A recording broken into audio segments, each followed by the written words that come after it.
Hello and welcome to the new year, 2020. It's the double crit year, so we're going to have some exciting videos this year. More importantly though, hello and welcome to another Monster Monday, my first Monster Monday of 2020. For those of you new to the channel or who are just catching up, a Monster Monday is a series of videos where I draw a creature from D&D and I talk about its lore and its history and what it's like to fight in game. And to determine what kinds of creatures that I draw in these videos, I take your suggestions from the comment section below. So, at any point during this video, if there is a monster that you think you'd really love to see me draw or talk about or explore the lore and history of, make sure to leave that as a suggestion down in the comment section. And then I bundle up all of those suggestions and add them to what I call a to-draw list, which I hand over to my patrons over on Patreon, who every single month, whether they back me at the price of a cup of tea every single month, or all the way up to the very, very highest levels of support, everybody gets an equal vote over on Patreon on which ones of your monsters they would like to see next. So if that sounds appealing to you and you'd like a bit more control over the content that you see from me, then I'll make sure to leave a link to my Patreon page down in the description box. And thank you very, very much if you choose to check that out. Now, as I've just said, these monsters are all your suggestions. And today's video is absolutely no different. Today's topic of Hydras, which a lot of you were very, very interested in, was first suggested by a long-term viewer of the channel, Moses Wade. So I absolutely cannot wait to get started on today's video. However, I need to make one other special mention today. I wanted to shout out to Wesley Oliver Brown, who's been diligently following along with these videos. And Wesley's dad sent me an email over the Christmas period showing me that Wesley was drawing along with all of my videos. So thank you so much for drawing along with me, Wesley. I hope you enjoyed today's video as well. So good luck drawing all of the heads of the menacing Hydra. With all of that out of the way, let's get started with today's video. So I was actually really surprised to find no clear date for the arrival of these creatures as monsters in D&D, especially with them being such classic and memorable mythological creatures. Now my gut tells me that they would have been a part of first edition's monster manual, or some long lost Dragon magazine article from the early 80s, or maybe the Eldritch Wizardry supplement that introduced many of D&D's most exemplary creatures. But what little I could uncover about these creatures' origins in terms of their D&D origins seemed to point to their arrival in 2nd edition's monster manual, known as the Monstrous Compendium Volume 1, which was released in 1989. Although the Forgotten Realms wiki seems to have some artwork for 1st edition's version. So I was a little bit confused about that. Let me know in the comments if you are a old school D&D player, if you can confirm that this creature was part of 1st edition maybe, or if you happen to know exactly when this creature joined our bestiary, make sure to let me know down in the comment section. Like I say, I'm pretty sure it's 1st edition, but I couldn't find anything concrete on that until 2nd edition. But I suppose whenever this creature first slithered onto the material plane is perhaps less important than its real-world origins, which rest firmly in the ancient Greek legend of the Linnean Hydra. As the offspring of Typhon, the cataclysmic winged giant whose legs trailed off into a massive reptilian tail, not unlike, I guess, a winged mermaid or something like that, and their other parent being Echidna, the half-snake monster known as the she-viper, not to be confused with the adorable spiny mammals of the same name who tend to dwell in Australia. The Hydra of Lerna, hence Linnean, was a large serpent with many vicious heads. It guarded the entrance to the underworld, rumoured to be in the region of Lerna, just south of the ancient city of Argos. This beast first terrorised ancient Greeks in the legend of the Danaides, the story of the 50 daughters of Danus, the king of Libya, who were to marry the 50 sons of their uncle, Aegyptus, a mythical king, unsurprisingly with the name of Egypt. In the story, the daughters were ordered to kill their husbands by their father on the first night of their marriage, after they, the husbands, had protected Libya from conflict. And all did this deed except for one, Hippomnestra, whose husband, Lycaeus, respected her decision to remain a virgin. And there's so much more fascinating stuff to that absolutely crazy story, but the important part is the Hydra and its first appearance, which later altered over time. Initially, this snake monster was said to have toxic breath, like a dragon, of one kind or another, and its blood was so bitterly poisonous that even smelling the noxious fumes that it produced could kill a grown adult instantly. It wasn't until the far more well-known story of Heracles, or Hercules, depending on whether you prefer the Greek or the Roman version of the story, and his 12 labours on the path to penance after murdering his own children, that we meet the Hydra that we all know and love, the regenerating Hydra. As the story goes, once one head of this beast is removed, 2 more regrow, perhaps a metaphor exemplifying the idea of if you half-ass a job and don't do your work thoroughly, your problems will only return and grow twice as bad. Or perhaps a cautionary tale about trying to escape punishment through lying, a lie which has to grow and fester with each new retelling until it's out of control. It's said to be an expression of hopelessness. Either way, as Heracles' second perilous labour, we find that true to form, for every head that's removed, 2 take their place to strike back. And it wasn't until Iolaus, Heracles' nephew, showed up and suggested cauterizing these neck wounds when a head was removed with fire so that they might potentially stem the tide of regrowth and, pardon the pun, make some headway with this labour. After taking this advice from his nephew, Heracles manages to slay the beast.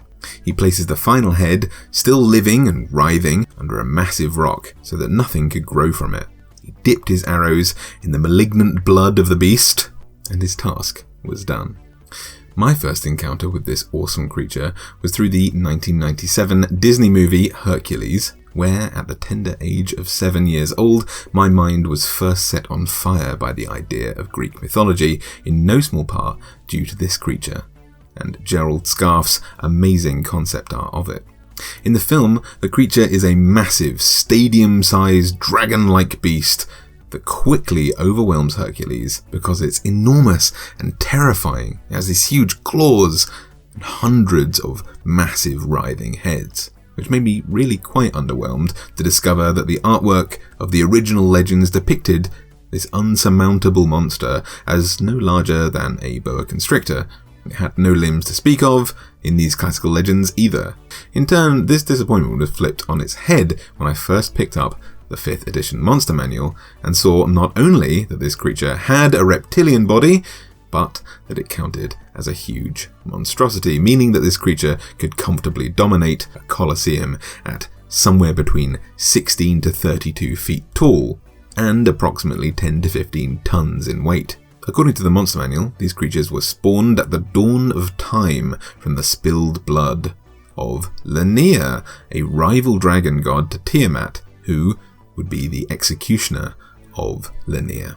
Each drop of blood from this slain dragon god formed another Hydra, who were said to be as insatiably hungry as their fallen parent, and as aggressive as she was vengeful for her own murder. According to Dragon Magazine 272, in its article entitled The Ecology of the Hydra, written by Jonathan Richards some 20 years ago, this origin explains the Linnean Hydra, but goes on to explain that in previous editions, players could also fight something called the Common Hydra, the Pyro Hydra, and the Cryo Hydra, as well as various sort of mixed-bred offspring of these different types as well. The article explores some really fascinating concepts, including that despite its many heads, the Hydra has only a single brain, which rests at the base of this thing's necks, which is why removal of its heads cannot actually kill a Hydra. They're more like jagged, regenerating pincers or claws with sensory organs built in. As a result, this creature uses its expendable limb head things as protection for its body, where its organs actually live. And this is reflected in 5e, where, whether you choose to or not, if you damage this beast enough, you will remove one of its heads, causing 2 more to sprout from the wound that you leave at the end of its turn. It willingly, I imagine, throws its massive necks in harm's way in order to grow in power and to protect its more vulnerable body. In a rule called multiple heads, unsurprisingly, we're told that this creature starts with 5 heads, and once it takes 25 damage, in a single turn, one head is removed, sprouting 2 more, unless, like the Heracles legend, fire damage seals that wound shut. It also then regains 10 HP for each new head.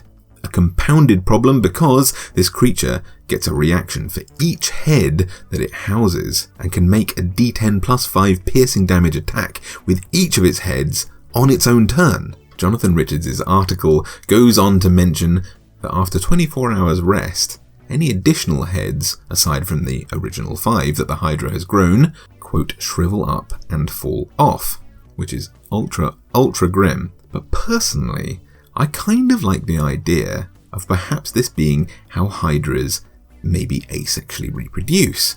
Maybe their heads drop off and become large snakes that eventually grow extra heads and limbs over time. Rather than, laying eggs or giving birth how a mammal might, this might be how they reproduce. And unlike their massive D&D counterparts, Hydras actually exist in the real world. Don't worry, you don't need to start carrying flaming swords or anything like that around, despite the fact that that would be very cool. Hydras are actually microscopic organisms related to jellyfish, which are said to be completely immortal, regenerating so well that scientists have even apparently blended their matter into pieces, turned them inside out, inverted them, and all of that only for them to slowly reform as they once were. When they have enough food and nutrients, Hydras form buds that drop off of their body and grow into clones of the original. So again, that's just my headcanon for, like the real-world microscopic Hydra, D&D Hydras might reproduce. Now, unfortunately, canonically, Dragon Magazine, that same article I'm mentioning, goes into depth about their egg-laying and nesting practices. But if you put a Hydra in your game, it's your game. It's your game world. There are no official rules. You can come up with any kind of world building you'd like, and either one will definitely go with the asexual route. Now, I feel like this is one of the drawings that I've done that most closely resembles the canon creature. I like to have my own way with drawings. I like to have my own version of these creatures as much as possible because, I don't like redrawing the same stuff that I've seen all the time. I like to use inspiration from the research that I do. And I like a lot of colour, a lot of vibrancy in my D&D worlds. As an illustrator, that's just artistic license, that's something I like to do, but this ended up quite similar to the Monster Manual version, and I'm still really happy with it. So I went for very kind of snake-like heads, again, kind of paying homage to the original snake, snake idea from Mythology. The heads in the Monster Manual are quite reptilian, they are quite snake-like, but they also, because they have these ties to a draconic origin, look kind of dragon-like as well, but I definitely went very snaky. I added an extra set of fangs. Snakes usually only have a top set of 2 of fangs, but I thought, let's push the boat out, let's make something a little bit weirder. And the Monster Manual actually makes reference of this thing's body being alligator-like, so I literally just drew an alligator's body and kind of fused it to these snakes. So it has the, even their heads and necks have that kind of flat top and spined sides that alligators or crocodiles tend to have. There are a few little differences here and there though. There are these kind of like bone plates that I've put. Unfortunately, the base of the necks kind of obscures where I was going to put some of these larger bone plates. But essentially I wanted to have this very, very armoured area where its brain might be, at the base of all of these necks, because I feel like that's where it would really want to protect itself.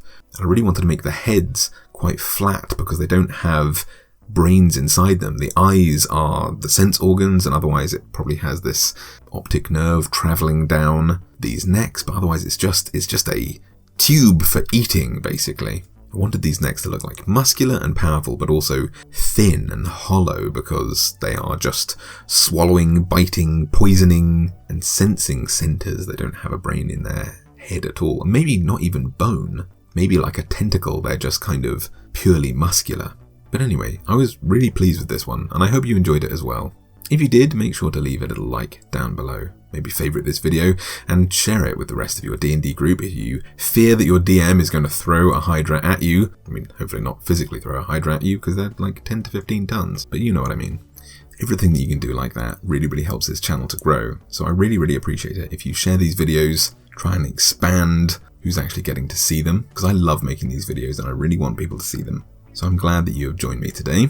If you want to support the channel in a more personal way, if you really love this image in particular, and maybe you want a copy of it for yourself, or maybe you just want some more control over the types of videos that you see from me and you want to vote on which monsters I do next, make sure to check out my Patreon page. There are loads of different pledge levels there, as low as $1 a month, if you feel like this is worth that.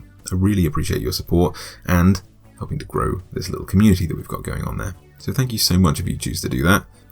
But until next time, if you're fighting a Hydra, make sure to do enough damage to slay all of its heads at once, stay very, very far away from it, and use lots of fire damage to cauterize those neck wounds so they don't regenerate, and happy monster hunting.